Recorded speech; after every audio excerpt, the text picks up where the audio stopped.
Hey, it's the Scotch Test Dummies. We got Elmer T. Lee Single Barrel Sour Mash Kentucky Straight Bourbon Whiskey. That's a mouthful, but we're going to test it!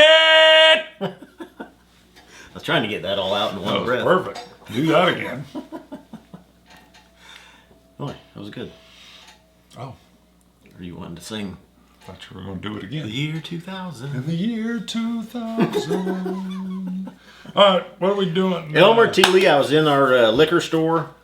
They got one bottle of this in a couple weeks ago, so I picked it up. I don't know. I know this is like a limited release, or they only do it once a year. I know nothing. You surprised me with this. It's kind of, I mean, it's. I was trying to find it online, how much is made or when it's, and I couldn't find anything on that. So now I can tell you, Elmer T. Lee went to George Stagg Distillery for a job way back when.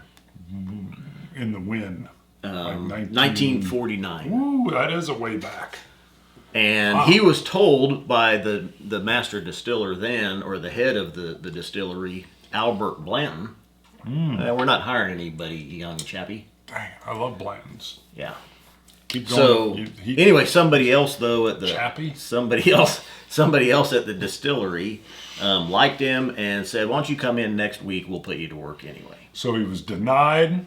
Yeah. Called Chappie. Well, I don't know He's about leaving. the Chappie. I think might the have made that Chappie's up. legit. And I don't know then if they would have used that in Kentucky. I think there would have been an Irish kind of Chappie kind of thing in there. Anyway, Somebody else they says, give "Hey, him come back." They give him a job. He works his way up, becomes the master distiller. One of the first additions he does, Blanton Single Barrel, in honor of Colonel Albert Blanton, who at first told him they weren't hiring. Wow. Now this is the deal. Is Elmer T. Lee the one that thought, if I remember right, there were certain areas in the warehouse where the barrels aged better?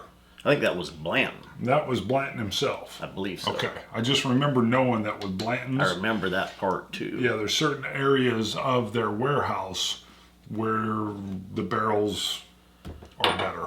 I don't know. New to me. Now, I had this some is- porn already. He had to Poured dive corn. back in before we did the review. I did. 45%. Right. Here's the deal. On the nose, all I got was... Why are we wearing What? what we're wearing? What are you talking about? The tank tops, not tank tops. I call them wife beaters. The common I've been told nickname that for that these is- is the wife beaters. Yeah, Some people find that offensive. Offensive, not politically correct, and I said wife beater. And they were, well, that's not politically correct. I said, what, the wife beater? And they were like, oh, I see what you're doing. Yeah, they're like, and I was like, come on. I gotta Wife admit, I don't really care for it either. Shut up. No, I don't refer to them as wife beaters. I mean, it's, it just You sounds. call it a cotton tee? Yeah. I Yeah. have a cotton tee. What is it? Sleeveless. Tank top? Cotton tank. Is that how you refer to it? Your cotton That's tank? right. That's right. Now, very fact is, we nice. had mentioned in a few videos ago that we needed to wear these. Right. And so the last time we shot, I showed up with mine, and he didn't even have one. Couldn't find mine. It So was I had to bring.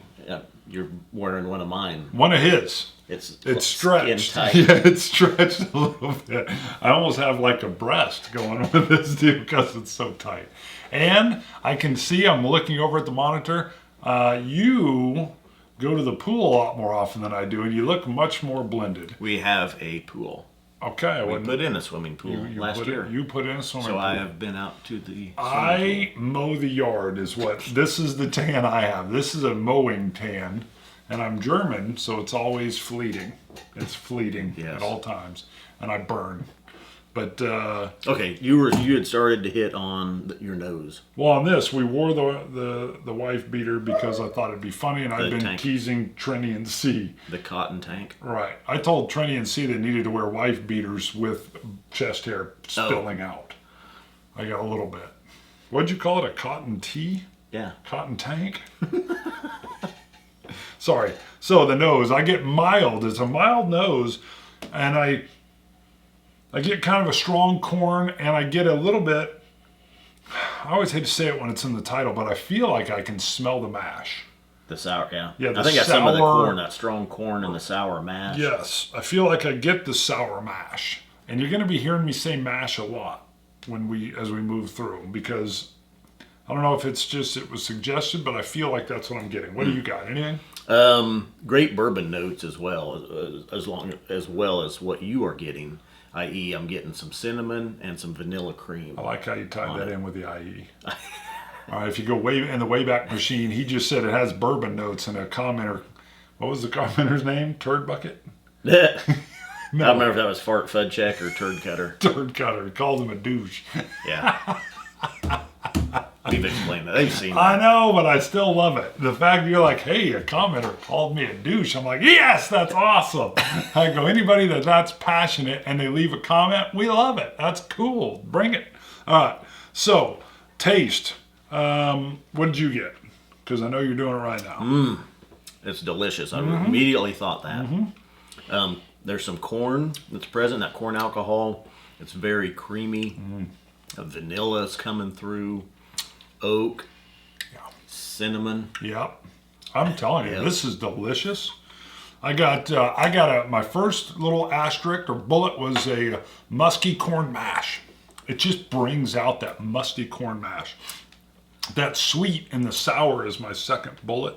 And then right into it gives this phenomenal mouth coating. Finishes off with that burnt caramel. And there's that corn underlay in there. And it just a smooth sweetness all the way through. Worthy of a wife beater. Or a cotton tea. Not very politically correct. No, I love it. I love it. It's delicious. I get a little bit of ginger, and I've got sweet corn. Instead of like a corn alcohol, but sweet corn. I'm with you on that. Yeah. I mean, and I've got in my notes, it's simply delicious. Yes, and I will tell you, when I was testing this, I did it neat. I did it with a drop. I love this with a single cube and a little bit more of an open mouth. I don't like this so much in a Glencairn. I either like it my Canadian kind of Glencairn, where it's got a little bit more of an open shape, or in a regular kind of highball. And because the nose is good, but I'm going to tell you, at least for me, when I'm doing a corn mash bourbon, I don't get as many notes off my bourbons. I know you get more than me. But I love the flavor and the taste, and I love to put a single ice cube in and let it mellow and change as that ice cube melts. I've really come around on the bourbons. At first, I didn't think I cared for them that much, and boy, I tell you what, there's some darn good ones out there. There are some phenomenal ones. You know, I still lean Scotch, but I love some of the bourbons, and I'm going to tell you, I don't like ice cube anywhere near my Scotch. I love a single ice cube in my bourbons. Love it. Love it. You touched me right there. You kind of touched me. Now, Fred Minnick's book, Bourbon Curious. Love the book. If you remember, he touched on sour mash a little bit. Yeah. And if I remember for sure what it was, basically there's a lot of distilleries that use a sour mash technique, and they may not say it. Really? Yeah. And then there's some that want to kind of emphasize that we use sour mash. The sour mash is they save some of that mash because it's fermenting. I have to admit I'm a dummy when it comes to that. I actually don't know the sour mash process. But I know some people put it on the bottle, some don't. But according to Fred Minnick, there's a lot of distilleries that will use a sour mash method, but they don't necessarily advertise it or put it on the bottle. So it's present in a lot more bourbons than what you think. Well, I'm loving this. Yeah. This is sweet, yet it's got a little bit of complexity. It's warming. The corn is definitely there. You can get that corn. And the mouth coating's just awesome. Wow. 92. I'm hitting this. It's at a 90. That's good for you on it. It is. Yeah. I mean, my Woodfords, my Blantons, and this. And then I think even the Jack Daniel, the Tennessee whiskey, I was in that range. Yes, I know it's the internet. People go back and check it and say, hey, you forgot this one. You scored this rye up there too. But that's a rye. But I'm putting that one high. I really, really like this. Is it worth it? And I don't know what you paid for it. $49. Yeah. Yep. That's right. Yeah. What was the pause? Was that higher than you thought or cheaper than you thought? That's a little higher than that. Well, I knew it was going to be up there. I was thinking it was going to be $39.99, maybe $45. Not that hitting 49, hitting $50. I was afraid you were going to come in and say this was maybe 60 or 70, just because the bourbon, the whiskey prices are going crazy, and I can't even peg them anymore. Yeah, especially on limited stuff that's pushed out. And I was ready. I was thinking, oh boy, you're right there. I tell you what, if I found that sitting on a shelf though, I'd snatch more of it up. Yeah. This is delicious. Definitely 100% worth it at $50. I would go to 55. 60? No, 60. I'm picking up a Scotch. No, I think 60. You could still. I'm just saying at 60. I'm personally grabbing a Scotch, just because I love some of the other ones that are like much different. Cast strength, baby, cast strength 10-year Lefroy. Shut up. You got a if I shout can out. buy that, I do have a shout out. Robert Mondragon. I love that last name. Is that even a real last name? And I hope that's the way I would pronounce Mondragon. it as well. Mondragon. Unless you did Mo Nadragon. Or if it was Mondragon. That could be a Mondragon. No. I'm supposed to yell it though. What if it was Mondragon? Mondragon. Yeah. All right, I'll say it for real. Robert Mondragon. Woo! Shout out, baby. Shout it. Robert became one of our newest Patreon supporters. Bingo, $2. Giving us $2 a video. Get you a shout out. Like so what I we did appreciate there. it. Thank you, Robert. Love it, Robert. The Rob. All right. So boom, it's worth it. We're good. I like having this on the shelf, but you said there was only one. Yeah. Boom. We're wearing the wife beater, or what you like to call the cotton tee. Cotton tank, I think is what you call it. The cotton tee. Tee is the full T-shirt.